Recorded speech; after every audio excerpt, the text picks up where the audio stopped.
Halo teman-teman, kami dari kelompok 3 ingin memaparkan materi terkait dengan pendahuluan akuntansi internasional. Baik, langsung saja ke materinya. Yang pertama, akuntansi sebuah bahasa bisnis yang dilihat dari perspektif pelaksana. Akuntansi merupakan alat untuk menyampaikan informasi keuangan dari sebuah entitas usaha yang melakukan kegiatan bisnis. Jadi, akuntansi merupakan alat komunikasi. Oleh karena itu, akuntansi disebut bahasa bisnis. Selanjutnya, akuntansi merupakan bahasa bisnis agar dapat berperan sebagai bahasa komunikatif. Akuntansi yang harus memenuhi dua kriteria, yaitu tidak ambigu dan mempunyai kosakata. Selanjutnya, akuntansi keuangan dan akuntansi manajemen. Yang pertama, akuntansi keuangan yang digunakan untuk memenuhi kebutuhan pemakaian eksternal akan informasi keuangan yang terkait dengan perusahaan yang bersangkutan. Yang kedua, akuntansi manajemen yang digunakan untuk memenuhi kebutuhan informasi bagi manajemen dalam melaksanakan fungsi-fungsi perencanaan dan pengendalian serta pengambilan keputusan terkait dengan operasi perusahaan. Perkembangan akuntansi. Menurut Kam, tahun 1986 menulis panjang lebar mengenai sejarah akuntansi, merupakan sejarah internasional.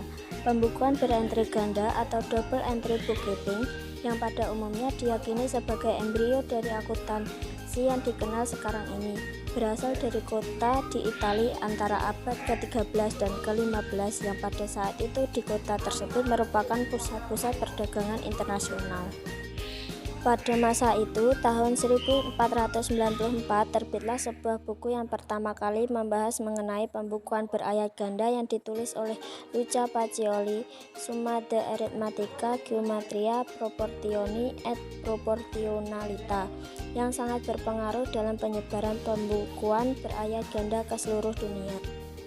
Yang selanjutnya, diversitas akuntansi. Yang pertama, pengukuran aset dan kewajiban. Pengukuran aset dan kewajiban diversitas akuntansi dapat disebabkan karena perbedaan mengenai dasar pengukuran atau perbedaan sumber daya yang diukur.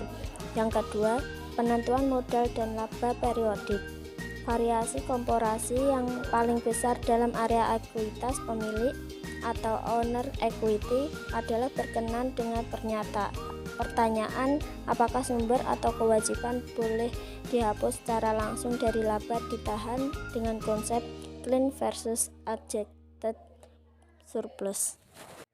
Selanjutnya ada peran akuntansi. Peran akuntansi berbeda antar negara. Perbedaan peran ini dapat mempengaruhi orientasi dan kandungan informasi laporan keuangan yang dihasilkan oleh perusahaan di masing-masing negara. Yang selanjutnya akan mempengaruhi cara interpretasi dan penggunaan laporan keuangan. Korporasi multinasional dan keterlibatannya dalam bisnis internasional.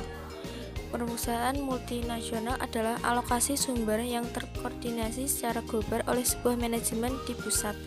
MNC membuat keputusan mengenai strategi untuk menembus pasar atau market entry, operasi di luar negeri, dan produk pemasaran serta pendanaan kegiatan pertimbangan mana yang terbaik bagi korporasi keseluruhan.